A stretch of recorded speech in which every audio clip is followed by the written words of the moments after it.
Alright guys, welcome back to VALORANT News. The Esports World Cup is officially underway. Lots of big games today and some upsets already happening on the first day of action with big implications for the rest of the tournament. Very much enjoyed your thoughts in the comments below. Big drama of the day as well elsewhere in the VALORANT world. Hit the like button if you enjoy. Subscribe if you're new as always. I greatly appreciate it. Thanks to PrizePicks as well for supporting the content over this Esports World Cup period. If you guys want to get involved in daily fantasy, look at the link in the description box below. Download the app, use code BreakingPoints, claim $50 on your first $5 pick if you choose to do so. Play responsibly as ever. We've got some big games still to come. Let's get back to this. This is Fnatic arriving out there in Riyadh. It's a pretty mega setup they've got out there. What you see in the background here, these fans, they're like fans that put out, like you get at Disneyland or Universal Studios or something when it's really hot. They put out the water droplets and then they fire them into your face because it does get pretty hot there. I'm sure it's hot there right now at the start of July. When I was there last year in the middle of August, it was maybe even worse. I don't know. But it's hot out there in Riyadh, I'm sure, and the teams are getting ready to go.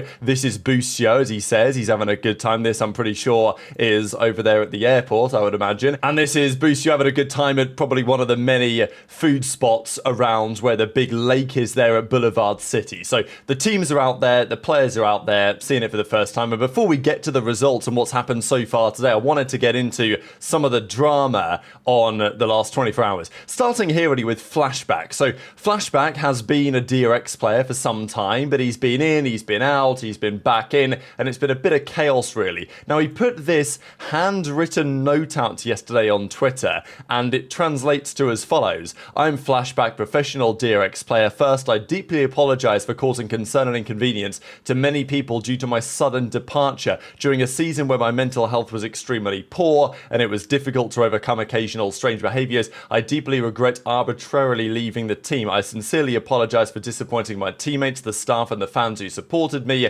I am now returning to daily life and will retire from my career as a player as of the 7th of July. Thanks for the support over the last couple of years.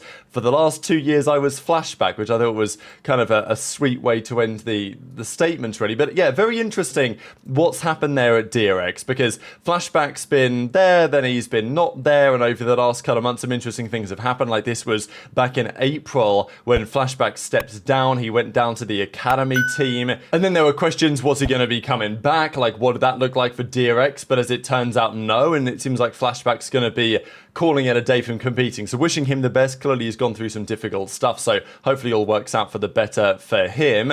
Quickly, I wanted to talk about some top 10 player drama. So the guys on PlatChat tried to put together a top 10 greatest players of all time list, and this, especially at this point in VALORANT, is very, very difficult to do. Everyone's going to have their own perspective on it, and Mini Jake put his together, and I thought his was pretty interesting. He had Chronicle, Aspas, Durka, Tens, Alpha, Nat, Sassy, Meteor, Leo, Forsaken. Now, there was talk about exactly where Leo should be, certainly for the PlatChat guys. He's got Kang Kang and Jing, and then he didn't really include in-game leaders in this analysis, but says Boaster, Sadak, FNS, definitely in the conversation if you were to do it. I think he says, you know, Boaster would be top 5 if he included it, in his opinion. So it's very interesting.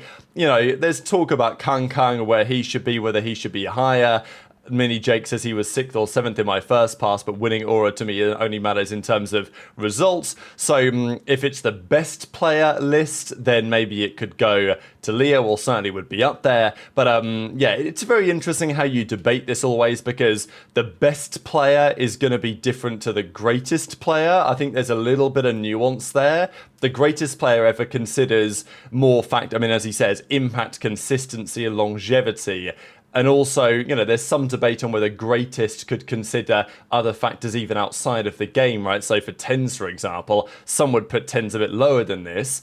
And I think you can debate that, but, you know, he's still Tens, right? So that, I don't know, it adds a bit of weight to the conversation around greatest ever, in my opinion.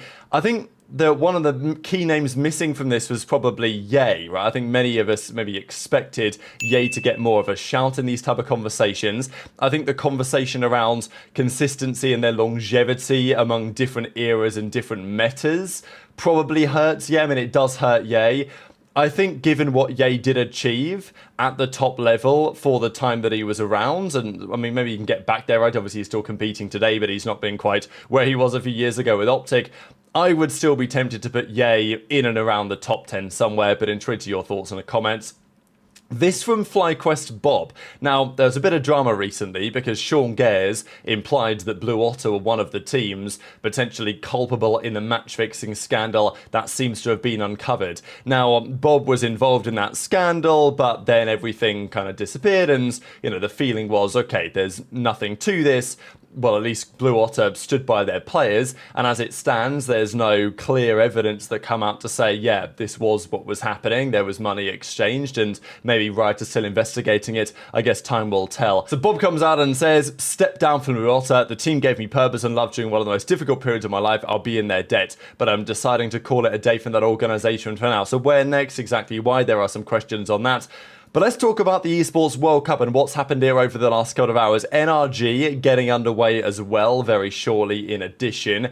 FNS is up in the early hours of the morning to get this thing streaming. It's definitely not easy for those in the States trying to watch this tournament with the time zones that they have. This is the new NRG team, of course. Maybe there was a world in which FNS was here, but maybe with FNS, they might not have qualified for this tournament. As we know, they did pretty well to qualify. There was talk about whether they could have done the same thing with FNS on the roster, maybe not, but with Scuba, Som, Marder, Ethan and Brock, that's the new team of 5. They did pretty well to get it, but of course they do not have the easiest group in the world, and we'll see how that's transpiring for them in a second. FNS is all of his EWC co-streams just going to go to this GoFundMe link. Of course, it's a controversial tournament out there in Riyadh, but nonetheless, it is a hectic tournament. There is lots of Valorant to be played today, tomorrow, and over the coming days. So, Sen and BBL played each other at 3 a.m. in the morning on the West Coast, and as Sen say, international Valorant is back, we're getting ready to go, as Som says, let the matches begin. So we'll see the results. Of course, look, it's not the end of the day yet for many of these teams. I'm recording this here in early afternoon my time after some of the matches have gone down. This is what the main stage looks like, by the way. So this is how it looks out there in Riyadh. This is the trophy in the middle. The teams walk out. They place down their kind of like chip or whatever they call it. I forget, like their fragment thing. And then the fragment gets either destroyed by I don't know if they're doing it the same as last year. When you lose or get eliminated, your fragment is then destroyed by the other team, or taken by the other team, because the eventual champion is allowed to choose a rival's like fragment. You guys can see it in the background here that they can put into their trophy that they eventually win, to kind of feel like, yeah, well, we beat these guys along the way or something, to kind of own their soul, as it were. I think that's kind of part of the idea.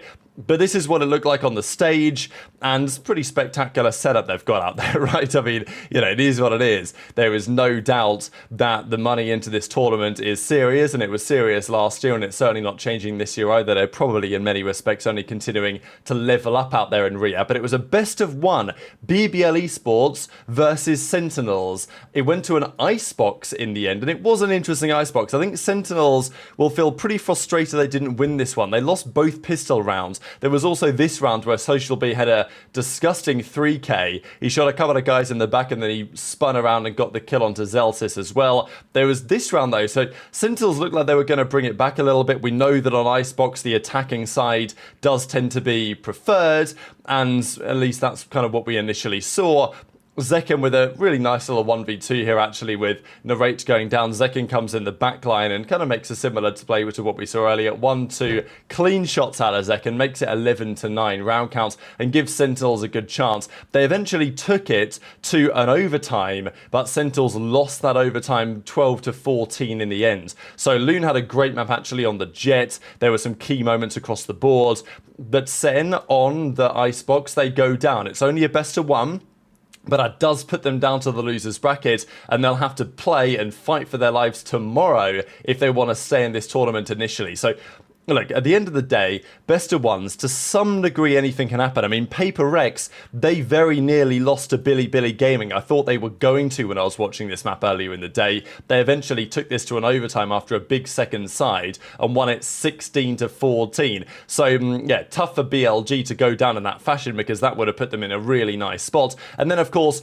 G2, they go down to Carmine Core. Now, of course, with G2, they brought in Shaq instead of Leaf, because Leaf can't make it, unfortunately, due to health concerns, and he's got to stay at home on doctor's orders.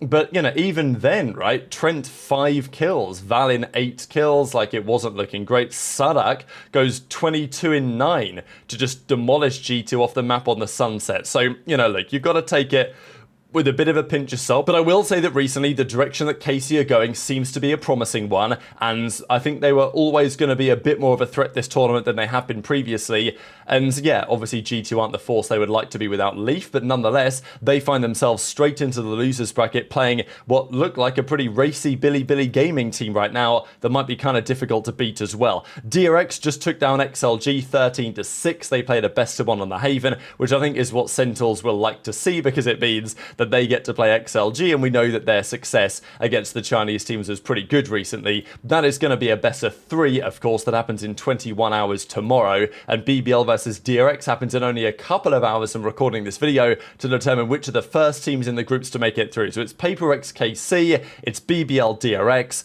it's you know, then it's just pretty much as this video is getting underway for you guys, these matches are getting underway as well. So there's big games still to come here, but the first few best of ones of the day are concluded, and that's far from it over. By this evening, we're going to have loads more best of 3s that have concluded and some big results to talk about tomorrow morning. So very much enjoyed your thoughts on all this stuff in the comments. Probably some Sentinels fans out there who woke up for this and now going back to bed, but hit the like button if you enjoyed, subscribe if you're new, take care, and I'll see you next time.